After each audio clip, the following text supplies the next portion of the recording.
Beautiful families, welcome and welcome back to our Positive Being Positive channel. இன்னைக்கான readings என்னன்னு பார்த்தீங்கன்னா உங்கள் பர்சனோட current feelings என்னதான் அந்த பர்சன் நினச்சிட்டு இருக்காங்க, ஸோ இன்னைக்கு என்னதான் ஸ்டெப்ஸ் எடுப்பாங்க அப்படின்னு சொல்லிட்டு இன்னைக்கான ரீடிங்ஸ் பார்த்துடலாம். ஓகே,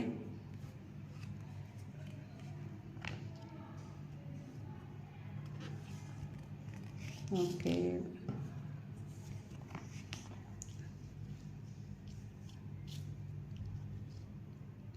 ஸோ எந்த முடிவும் எடுக்க முடியாமல் ஒரு கன்ஃபியூஷன் ஸ்டேட்டில் இருக்காங்க. ஒரு டைம் அவங்களுக்கு நீங்கள் இம்பார்ட்டண்ட்டாக தெரியுது, அட் த சேம் டைம் இன்னொரு டைம் பார்க்கும்போது நீங்கள் அவங்களுக்கு ஓகே நமக்கு இருக்க ஃபேமிலி இருக்குது அப்படின்னு சொல்லிட்டு அந்த ட்ராக்கில் போகிறாங்க. பட் சம்டைம் நீங்கள் அவங்களுக்கு ரொம்ப இம்பார்ட்டண்ட்டாக தெரியுறீங்க. இருந்தாலுமே அவங்க எப்படின்னா கன்ஃபியூஷன் ஸ்டேட்டு, இந்த முடிவு எடுக்கலாமா இல்லை எடுக்க வேணாமா அப்படின்னு சொல்லி நிறைய குழப்பத்தில் இருக்காங்க.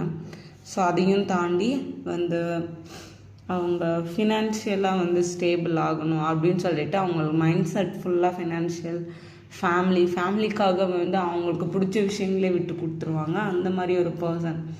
ஸோ 4 பேர் அவங்கள எதுவும் கொஸ்டின் கேட்கக்கூடாது. அண்ட் சுற்றி பார்த்தீங்க அப்படின்னா அவங்களுக்கு உங்களை கண்டிப்பாக பிடிச்சிருக்கு. பட் பிடிச்சாலும் அவங்க ஃபேமிலியால் உங்களை சீக்கிரமாக அவங்களால அக்செப்ட் பண்ணிக்க முடியல. பட் அதர்வைஸ் அவங்களுக்கான கம்ஃபர்ட் அண்ட் எல்லாமான பர்சனும் நீங்கள் தான் அவங்களுக்கு எப்போதுமே. பட் உங்கள் சைடு உங்ககிட்ட பேசினா எதுவும் வீட்டுக்கு தெரிஞ்சால் இது பெரிய இஷ்யூ ஆகுமே அப்படின்னு சொல்லிட்டு நிறைய இடத்துலேருந்து அவங்க திங்க் பண்ணிகிட்டு இருக்காங்க. அட் த சேம் டைம் பார்த்தீங்க அப்படின்னா ஸோ பேசணும், இது எல்லாமே ஒரு முடிவுக்கு வரணும் அப்படின்னு சொல்லிட்டு அவங்களுமே நினச்சிட்ருக்காங்க. அவங்க லைஃப்லேயுமே நிறைய சேலஞ்சஸ், இந்த மாதிரி ஸ்ட்ரகிள், ஸோ நிறைய ஹார்ட் ஒர்க் அவங்களுக்கு தேவைப்படுது, நிறைய பார்த்துட்ருக்காங்க. அதனாலையுமே கூட உங்களை பற்றி மனசில் கவலைகள் இருந்தாலும் வெளில அதை ஷோ பண்ணிக்காமல் இருக்காங்க, வெளில காமிச்சிக்காமல் இருக்காங்க. பட் உங்களோட வேல்யூஸ் அவங்களுக்கு ரொம்பவே பெருசாக தான் தெரியுது. பட் பார்த்தீங்க அப்படின்னா ஏதாச்சும் இஷ்யூ இருந்துச்சு, இல்லை 2 பேரும் ஒரு பிரேக்கப்பில் இருக்கீங்க அப்படின்னா கூட அந்த இஷ்யூ என்னன்னு பார்த்து அந்த இஷ்யூவை கரெக்டாக நீங்கள் கிளாரிஃபை பண்ணிங்க அப்படின்னா உங்களோட ரிலேஷன்ஷிப் இன்னும் ஸ்ட்ராங் ஆகும்.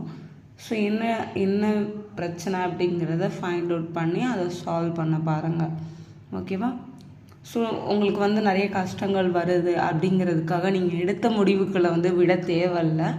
ஸோ நிறைய ஸ்ட்ரகிளுக்கு அப்புறம் உங்களுக்கு ஒரு நல்ல ஃப்யூச்சர் இருக்கும்.